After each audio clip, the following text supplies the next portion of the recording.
So the prestige problem and the grades illusion.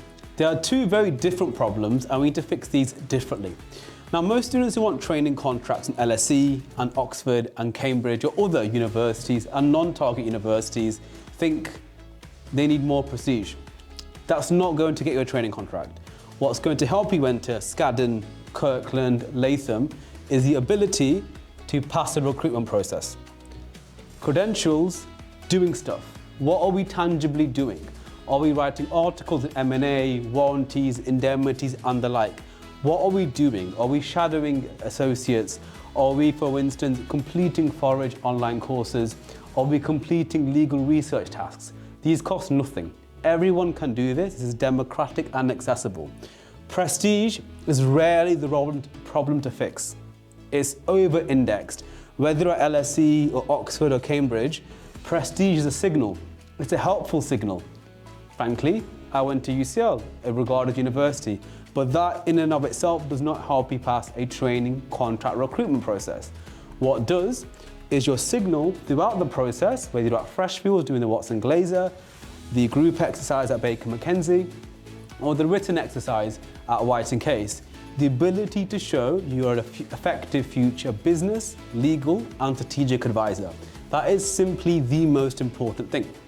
Now, if you look at problem B, I can't get a training contract. If you can't get a training contract, prestige and doing an LLM at Cambridge is not the solution. Candidly, Cambridge is a very prestigious university, but you're solving a different problem. You're solving the prestige problem. Prestige, and I want to state and restate this, as most students who reach out to me are from globally elite universities, prestige does not solve the problem that most students are looking to solve, which is passing a training contract recruitment process. Note, this video is not applicable for MBB careers as we don't cover them. But very clearly, students seem to focus on the wrong things. To give an example, there are many student conferences that are seen as prestigious. These are fantastic. However, attending them or doing things in and of itself with them does not enable outcomes. It's part of a strategy, it can be helpful.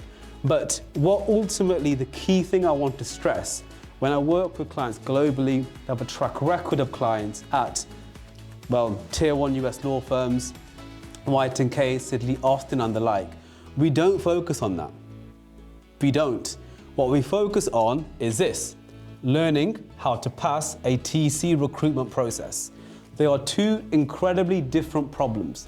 Parents reach out to me asking where should I have my son or daughter complete their masters, Cambridge or Oxford?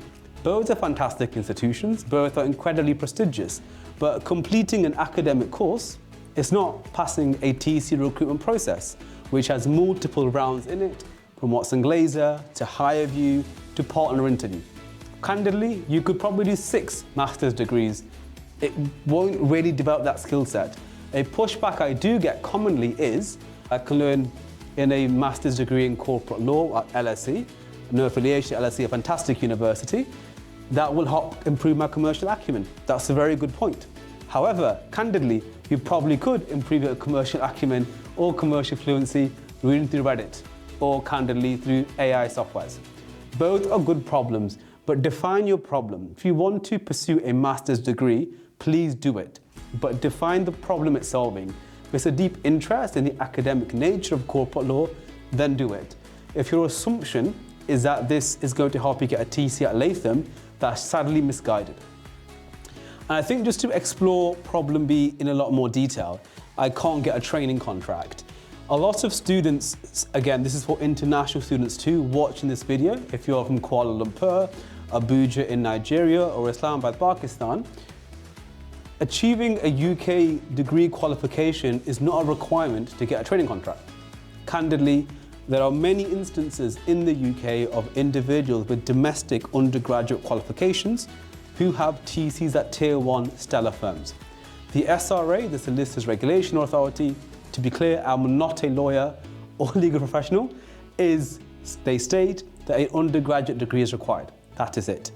But I think the key problem is that a lot of students seem to think, should I go to Warwick or LSE? Should I go to UCL or Bristol? Should I go to Exeter or Bath? They're asking the wrong question. Candidly, that is the wrong question. The right question should be, and this I repeat every single time, for training contracts at Kirkland and Ellis or Latham, this is the right question to ask. How do we pass a TC recruitment process? That's the right question to ask. Prestige, it's nice. My university's ranked 3rd in the UK, your one's ranked 16th in the UK. These are small, for me, vanity metrics which don't move the needle. How are you moving the needle in getting a training contract? Do you understand, for instance, restrictive covenants? And can you discuss them in a corporate law case study exercise? Do you understand what it means to be a business, legal, and strategic advisor? Do you understand how to communicate in a group exercise? That, candidly, if you understand that on an intimate level, will do far more to achieve that solution. And the problem is, and I really want to state this, most students solve for problem A, which is prestige. And I know I'm speaking about this in a lot of detail, but we have worked with thousands of candidates from online, from TikToks, from LinkedIn. Should I go to X or Y? Does this make a difference or does not? If you're a parent watching this also, the recruitment market has changed. They are looking for the highest quality human capital. That is what they're looking for. They're looking for individuals who will be high quality advisors to Sequoia, KKR and the like. But just to repeat, whether LSE or Oxford, prestige solves the prestige problems. Excellent academics are helpful. They solve the excellent academics problem. But the real problem to fix is this one, learning how to pass a TC recruitment process. This I really want to state because we have clients who've not had the best grades, but they've managed to enter tier 1 US law firms because this is what we work on. When we work with clients, this is the only thing we work on. We do not work on this. This is a nice signal. LSE, going to Cambridge, going to UCL, going to Oxford. It's very helpful and it's strong, but that doesn't enable outcomes. Now, a common question I get asked is Warwick or Nottingham or Bath. Is this course better than another course? I'm studying LSE Econ. You may be studying Bristol Maths. What's better? It just doesn't matter. I'll say this once and conclusively. I will never respond to this question ever again on my TikTok or LinkedIn or Instagram DMs.